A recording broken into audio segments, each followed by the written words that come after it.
विश्वानि देव सवितरदुरितानि परासुव यद्भद्रं तन्न आसुव।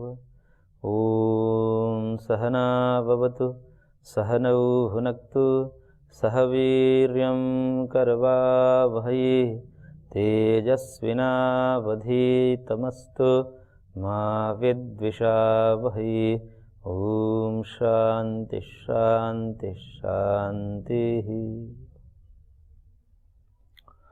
ओम श्री परमात्मने नमः। सांख्य कारिका का हम स्वाध्याय कर रहे थे, जिसमें कारिका संख्या 10 पर हम विचार कर रहे थे। इसमें से थोड़ा सा शेष रह गया था।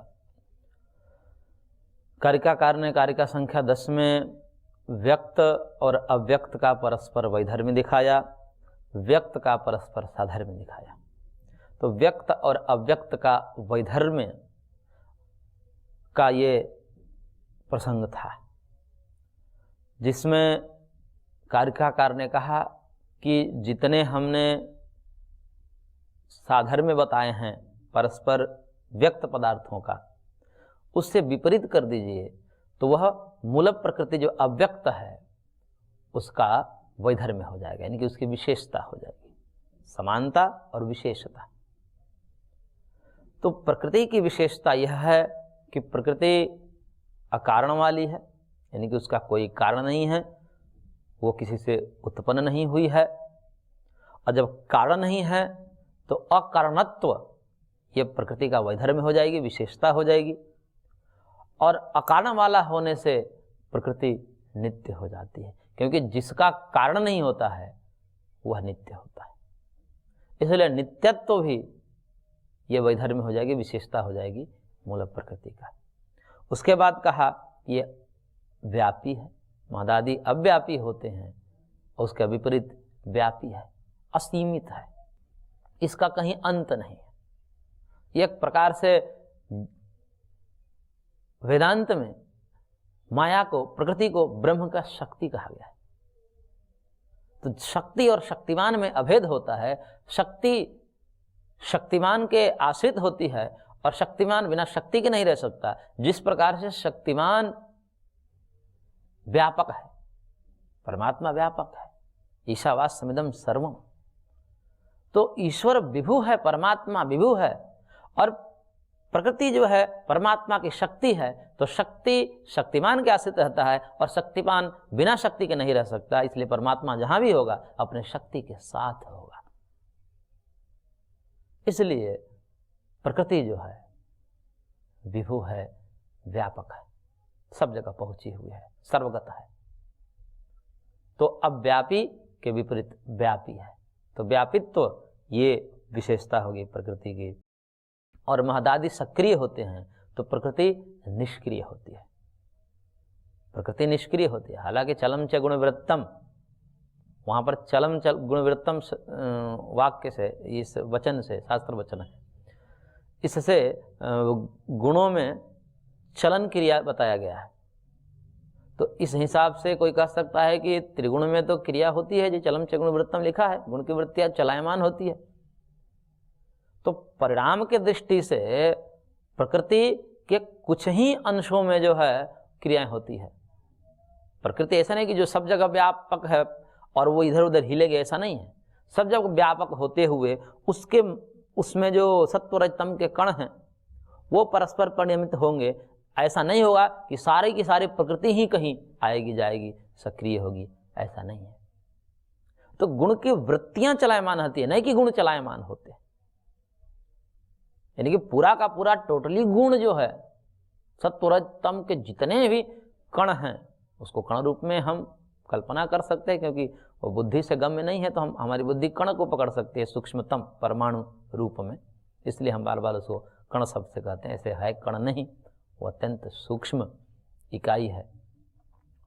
तो वो सारे के सारे कण इधर से उधर भागते हैं, ऐसा नहीं है।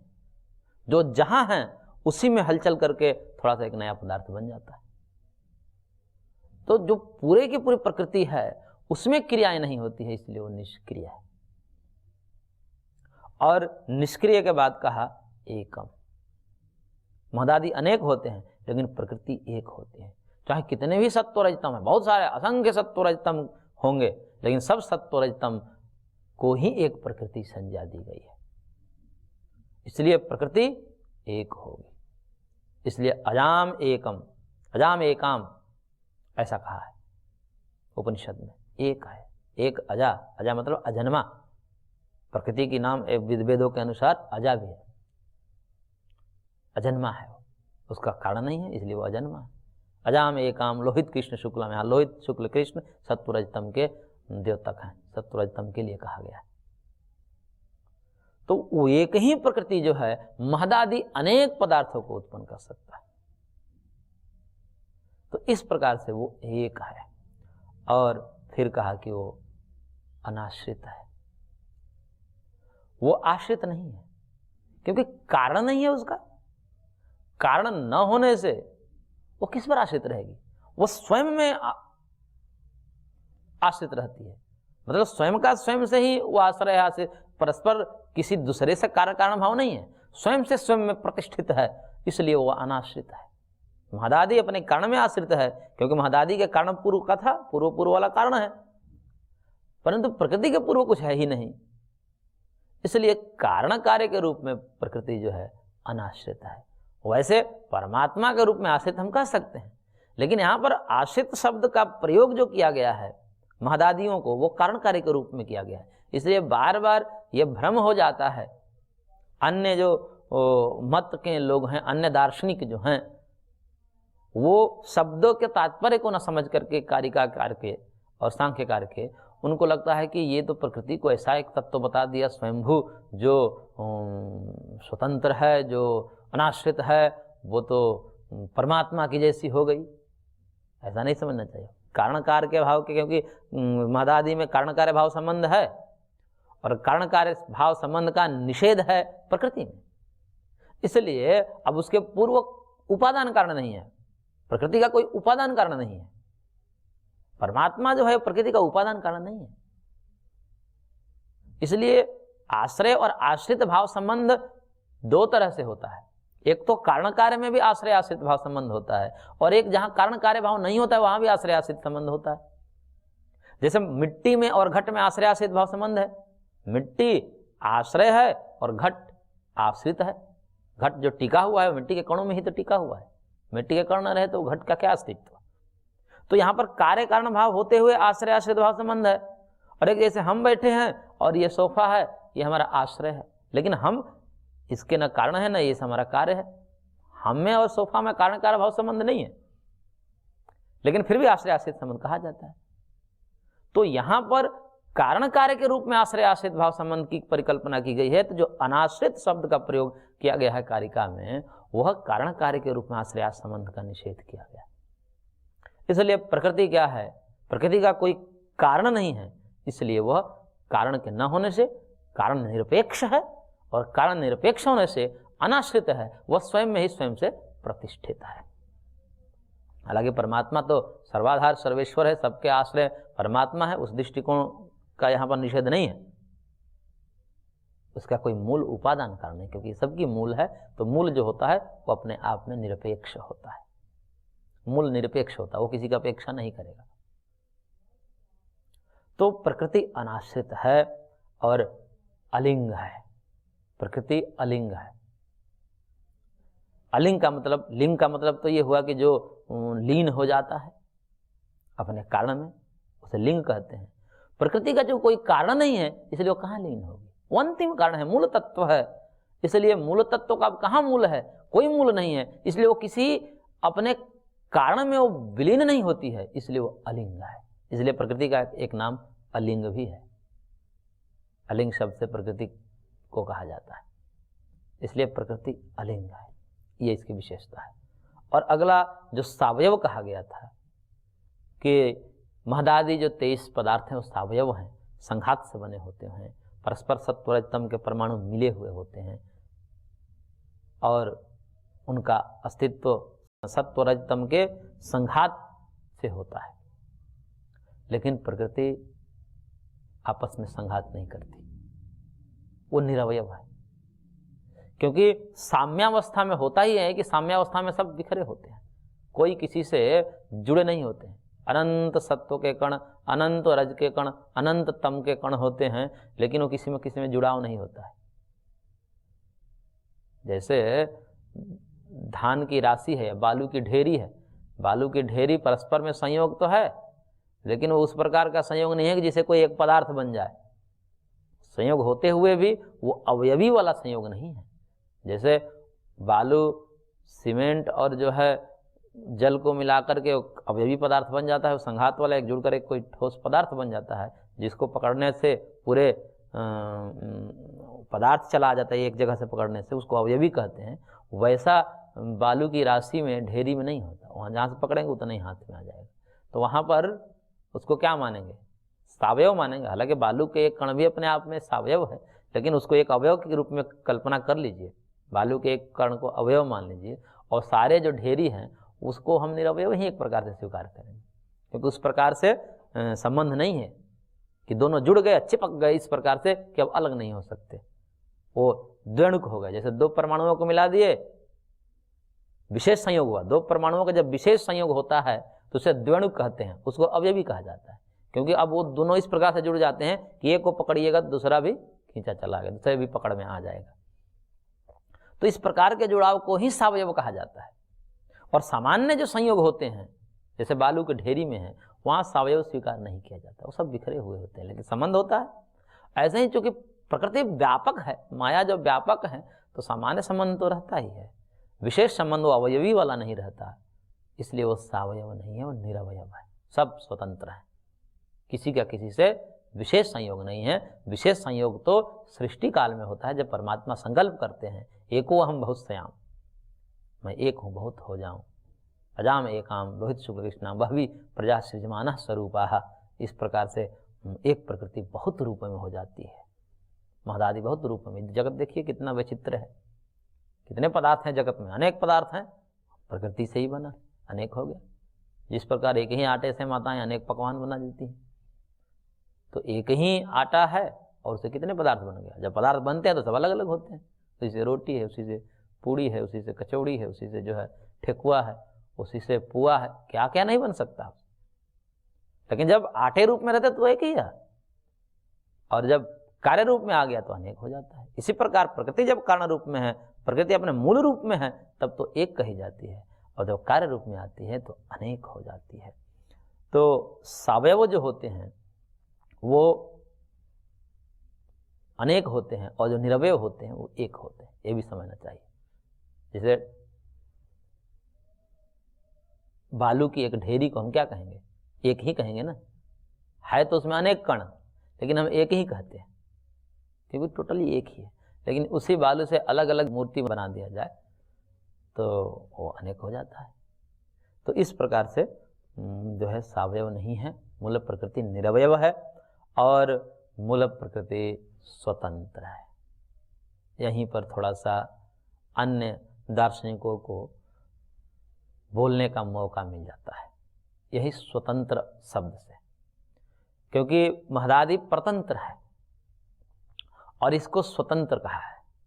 तो प्रकृति स्वतंत्र है और स्वतंत्र होकर के जगत रूप में परिणित होती है, ऐसा अर्थ लगाया जाता है। कारिकाकार का या महर्षि कपिल का कतई ऐसा तात्पर्य नहीं है जो स्वतंत्र शब्द से वो कहना चाह रहे हैं। स्वतंत्र शब्द का मतलब है प्रकृति अपने अस्तित्व में स्वतंत्र है। प्रकृति की उत्पत्ति नहीं हुई है, ऐसा नहीं है कि परमात्मा प्रकृति को उत्पन्न करता है, इसलिए प्रकृति को उत्पन्न करने में परमात्मा की आवश्यकता है। जैसे महदादि को उत्पन्न करने के लिए, क्योंकि वो कार्यद्रव्य हैं, तो उनको उत्पन्न होना है, जड़ है, इसलिए जड़ पदार्थ जब उत्पन्न होते हैं तो किसी चेतन से अधिष्ठित होकर के ही उत्पन्न होते हैं। तो महदादि की उत्पत्ति में तो चेतन अधिष्ठित होना आवश्यक है। लेकिन प्रकृति चूंकि कारण है, मूल कारण है, कारण होने से उसकी उत्पत्ति हुई ही नहीं है, तो चेतन अधिष्ठित मानने की आवश्यकता क्या है? उत्पत्ति होने में चेतन के अधिष्ठित होना आवश्यक है, ऐसा इसका कतई तात्पर्य नहीं है कि प्रकृति चेतन से अधिष्ठित नहीं होती है। प्रकृति चेतन से अधिष्ठित होकर के जगत रूप में आती है, परंतु प्रकृति की उत्पत्ति नहीं हुई है, इसलिए वहां पर चेतन अधिष्ठित मानने की आवश्यकता ही नहीं है। क्योंकि चेतन अधिष्ठित मानने की आवश्यकता वहां पड़ती है जहां पर कोई चीज उत्पन्न हुआ है। मदादि में तो हम मान लेते हैं को परतंत्र है, चेतन अधिष्ठित है, परंतु प्रकृति चूंकि उत्पन्न ही नहीं हुई है तो वहां चेतन अधिष्ठित मानने की आवश्यकता क्या है? इसलिए अपने स्वरूप में वो स्वतंत्र है, अपने अस्तित्व में वो स्वतंत्र है। जिस प्रकार से परमात्मा है उसी प्रकार से प्रकृति है। इस प्रकार से परमात्मा की उत्पत्ति नहीं होती है, उसी प्रकार प्रकृति की भी उत्पत्ति नहीं होती है। इसलिए कई वेदांतकारियों ने, कई वेदांतियों ने उस परमेश्वर और प्रकृति को एक रूप मान करके उसको अभेद करके कह देते हैं कि जैसे वो शक्ति और शक्तिमान संबंध है। तो शक्ति और शक्तिमान ये नित्य है, इसलिए वहां पर चेतन अधिष्ठित मानने की आवश्यकता ही नहीं। जगत की उत्पत्ति में चेतन अधिष्ठित मानना पड़ेगा। चेतन अधिष्ठित होकर के ही प्रकृति महदादि रूप में परिवर्तित होती है, लेकिन प्रकृति उत्पन्न नहीं हुई, इसलिए प्रकृति से पहले और चेतन अधिष्ठित मानने की आवश्यकता नहीं है, क्योंकि मूल कारण है। इसलिए प्रकृति जो है स्वतंत्र है। स्वतंत्र का तात्पर्य नहीं लेना चाहिए कि प्रकृति बिना परमेश्वर की प्रेरणा से जगत रूप में आ जाती है, यह तात्पर्य नहीं है। प्रकृति उत्पन्न नहीं हुई है, वो नित्य है, सनातन है, शाश्वत है। इस कारण से जब उत्पन्न ही नहीं हुई है तो उसे अधिष्ठित मानने की क्या आवश्यकता है? जो चीजें उत्पन्न नहीं होती, उसका कारण नहीं है, तो उसमें हम कैसे अधिष्ठित मानेंगे? उत्पन्न जहां होते हैं, जहां जो कार्य द्रव्य होते हैं, वहां पर चेतन के नियंत्रण में उत्पन्न होते हैं। जैसे घड़ा उत्पन्न होता है तो घड़ा जड़ तत्व है, जड़ पदार्थ है, तो उसकी उत्पत्ति किसी चेतन कुम्हार के प्रेरणा से होगी, उसके नियंत्रण में होगी। लेकिन जो उत्पन्न नहीं होगा उसमें चेतन का नियंत्रण मानने की आवश्यक है, वो तो स्वयं अपने स्वरूप में जो है स्वतंत्र होगा। तो इस कारण से प्रकृति जो है वह स्वतंत्र है, अपने अस्तित्व में स्वतंत्र है, उत्पत्ति न होने के कारण स्वतंत्र है, न कि बिना परमेश्वर के प्रेरणा से महदादि रूप में परिणित होती है, ऐसा स्वतंत्र का तात्पर्य नहीं है। जगत की उत्पत्ति वह चेतन निरपेक्ष करती है, यह अर्थ नहीं है। अपने स्वरूप में स्वतंत्र है। दो अलग अलग पदार्थ हैं, परमात्म तत्व और प्रकृति तत्व, चेतन और अचेतन। तो इसलिए जिस प्रकार से चेतन की सत्ता नित्य है, अनादि है, उस प्रकार अचेतन प्रकृति की भी सत्ता अनादि है। लेकिन इन दोनों में आश्रय आश्रय भाव संबंध बनता है। सांख्य जो है वह प्रकृति को लेकर के बात कहता है, इसलिए परमेश्वर की चर्चा वहां पर नहीं आती है। कई लोग इसी से भ्रमित हो जाते हैं कि सांख्य जो है ईश्वर को नहीं मानता। ऐसा नहीं है। सांख्य का जो मूल तात्पर्य है वह प्रकृति और प्रकृति के कार्यों को समझाना है, इसलिए वो अपने सीमा में रहता है। लेकिन आस्तिकता के पर्याप्त संकेत महर्षि कपिल ने किया है, और जब हम सांख्य मूल ग्रंथ पढ़ेंगे तब हम देखेंगे वहां पर पर्याप्त संकेत महर्षि ने किया है ब्रह्म तत्व का। इसलिए सांख्य निरीश्वरवादी नहीं है। कई लोग का भ्रम है कि सांख्य निरीश्वरवादी है, सांख्य कारिका निरीश्वरवादी, क्योंकि सांख्य कारिका सांख्य का ही ग्रंथ है, प्रवेश ग्रंथ मान लीजिए इसको, प्रकरण ग्रंथ जिसे कहा जाता है। तो सांख्य या सांख्य कारिका अनीश्वरवादी है, ये भ्रम है।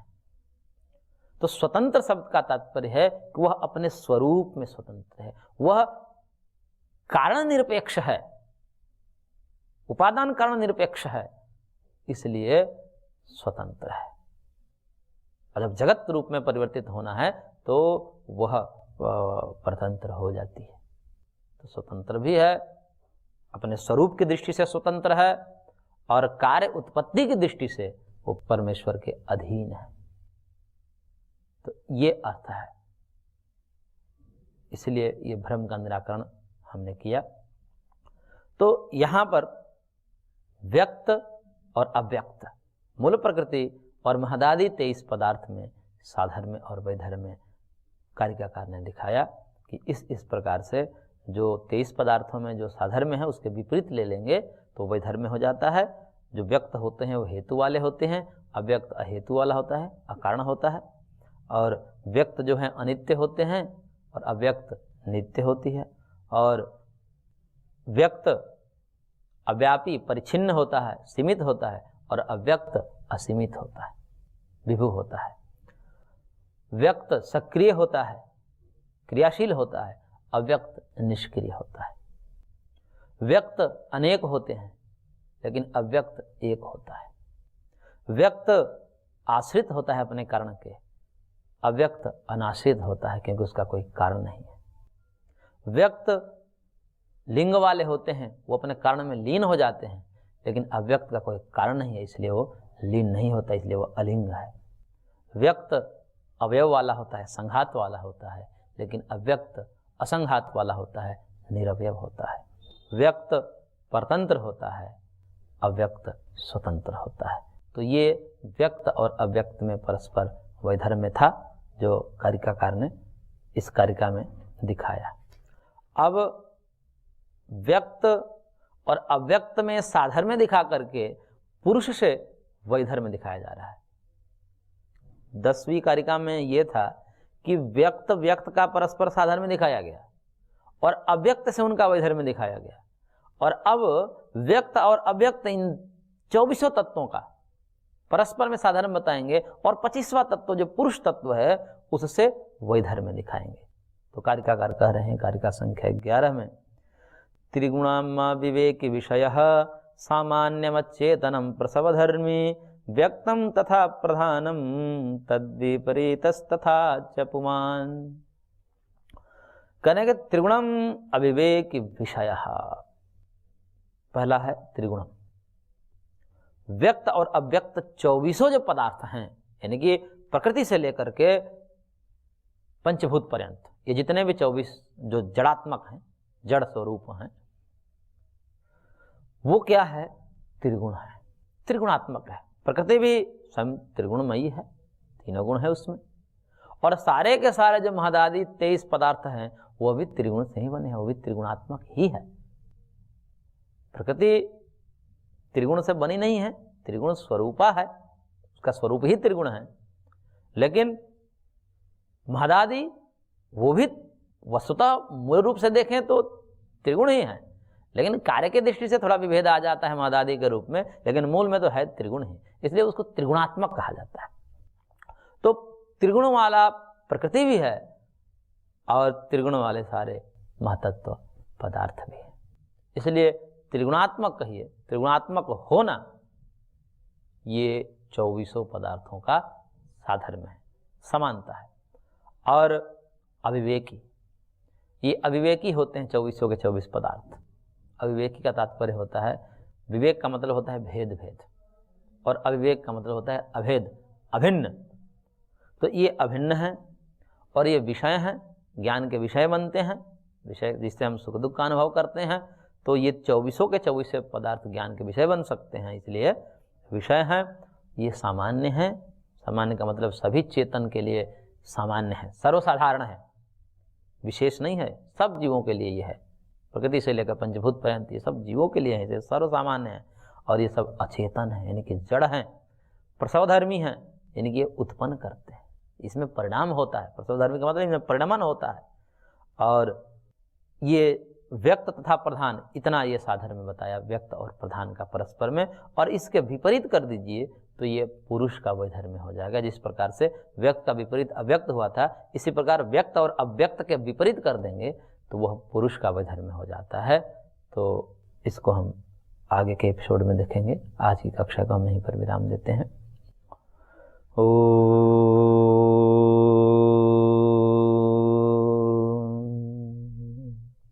शांति शांति शांति।